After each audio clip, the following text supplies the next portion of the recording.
almost Halloween, which means it's time for my favorite smart home automation of the year. Every Halloween, I like to use my smart home devices to give our trick-or-treaters a little extra surprise whenever they visit our front door. So I'm going to show you this year's version of our 2025 Halloween home automation. Then I'll show you the devices I'm using. And lastly, I'll show you the automation that's built in Home Assistant to do all this. Let's go. This is what it looks like when you walk up on Halloween night. We have kind of a normal white lights, but also some solid orange and solid purple Halloween colored lights. But when you get to the doorstep, the automation is triggered. We have a strobe light that turns on, spooky music playing, floodlights flash, the cone lights go to a spiral, the bush lights turn into a Halloween theme, and then a strobe light in the window of the house. After about 45 seconds, everything goes back to normal on how we walked up on it. Just the solid lights, orange, purple, and white. And here's that same automation further away from the house, so you can kind of get a whole view of it.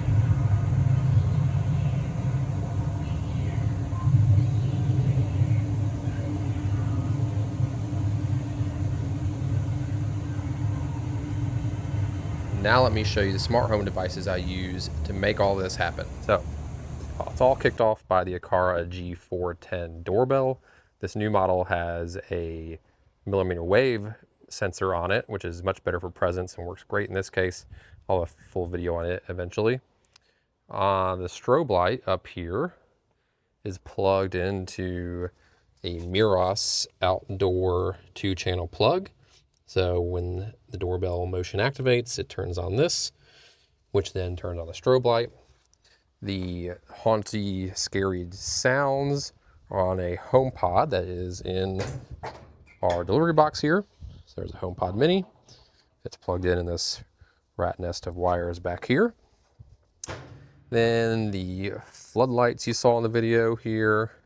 These are the previous generation of Govee floodlights. I've had these 3 or 4 years.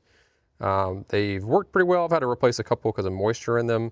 There's a newer model that's supposed to fix that problem. I haven't tested those yet, but they're supposed to be good. Those are the Govee floodlights. Along our sidewalk, our Govee sidewalk lights. These are also the previous generation of these. Haven't had any problems with them except for, the fading a little bit from the weather. You obviously have the Govee cone tree lights here.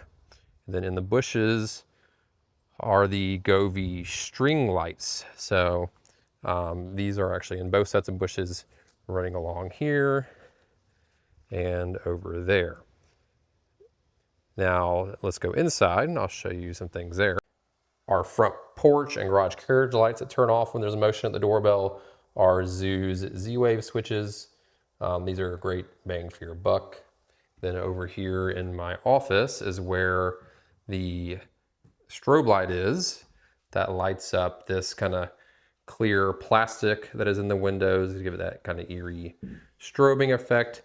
And this strobe light is plugged into a Tapo Matter smart plug, which, when it turns on, strobe light comes on. When it turns off, strobe light is off. Now that we've talked about the devices, let's go into Home Assistant and I'll show you the automation itself and how it's built. So here is my appropriately named Halloween night automation. As you can see, it's currently disabled because it's actually 2 days before Halloween. I don't do any fancy thing with scheduling with dates and times on this. I just enable it the night of and then disable it at the end of the night. But all of this is kicked off whenever the doorbell detects motion. That's the Aqara G410 doorbell, which does not have a direct integration with Home Assistant for its motion sensor. It does for the video feed, but not the motion sensor. So I have a virtual switch that I've created that is synced to HomeKit. Whenever it detects motion in HomeKit, it turns this motion sensor on and off. So when it goes from off to on, that kicks off my Halloween automation. And from there, it goes down to the do block. And we have 7 actions that are run in parallel. And thanks to all these devices being local and Home Assistant, there's virtually no delay between any of these kicking off and running. So first, we turn on the front porch left outlet and the indoor strobe. These are the 2 strobe lights, the one on the porch, the one in the room to the left side of our front door. So that's a pretty simple one, just turns those on. Those are, as you saw in the clip when I was showing the devices, those strobe lights, when they get power, they instantly come on. The next part is playing media on the HomePod that's in our delivery box. I queue up the music at the beginning of the night to the track I want, those Halloween sound effects that are in Apple Music. I queue that up, start it, and just pause it to get ready for this automation to take place. So this just basically presses play on the HomePod to start those sound effects running when somebody is detected at the front door. Next was the sidewalk lights. So it basically takes those lights and it turns on the Halloween effect down here. Same thing for the floodlights, except that effect is called purple strobe in this case. So it takes those floodlights facing up towards the house, turns on a purple strobe effect. And then it turns off the front porch and garage carriage lights. Those are the main white lights on the front of the house, and it turns those off. And then the cone tree lights, same thing as the Govee, sidewalk lights and floodlights. These are also Govee lights. It turns on the Halloween spirals effect on those. And lastly, for the string lights in the bushes that I've called the holiday lights left and right, it turns on the Halloween effect for those. That's the kind of the chasing orange and purple effect that Govee has on those. So all this runs in parallel to happen close to the same time whenever that doorbell detects motion of somebody walking up to come trick-or-treating. Now there's a delay here. I had it turned down to 20 seconds for my video. I think normally I do this around 45 seconds, like so. And that's just a simple time delay. Sometimes we get a lot of traffic on the front porch. So I tinkered with having, a no motion for X number of seconds or X minutes delay here. Just a straight time delay ended up working the best over the years. So it's a delay for 45 seconds. And then down on the bottom, last but not least, to kind of restore everything back to how it was, we have 6 actions that run in parallel. And that's where we turn on the front porch and garage carriage lights, those are the normal white lights on the side of the front of the house again. Then we turn off the front porch, left outlet, and indoor strobe. Those are the 2 strobe lights. We pause the HomePod to pause that scary Halloween music.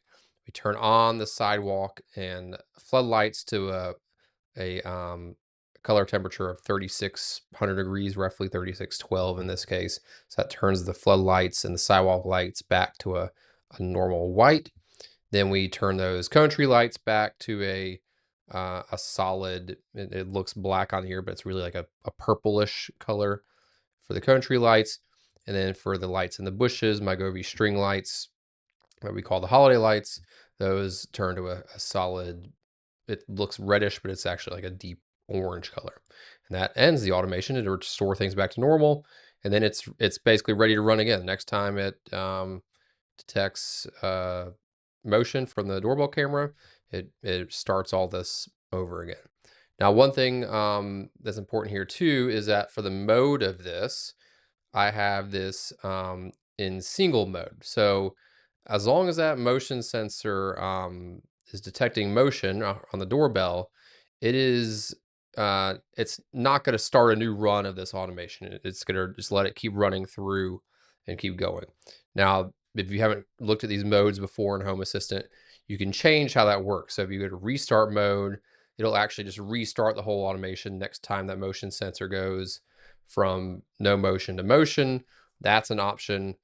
Once again, with sometimes we get a lot of traffic, I found it was best just to let this keep running in single mode, so it runs through everything and resets. And the next time the next group of people comes up where that motion sensor switches from no motion to motion and this automation is done running, it kicks it back off again. So, all right. That's all. Hopefully you guys enjoy this home automation for Halloween. Let me know if you have any questions on products I used or certain choices I made in the automation. Until next year, have a great Halloween.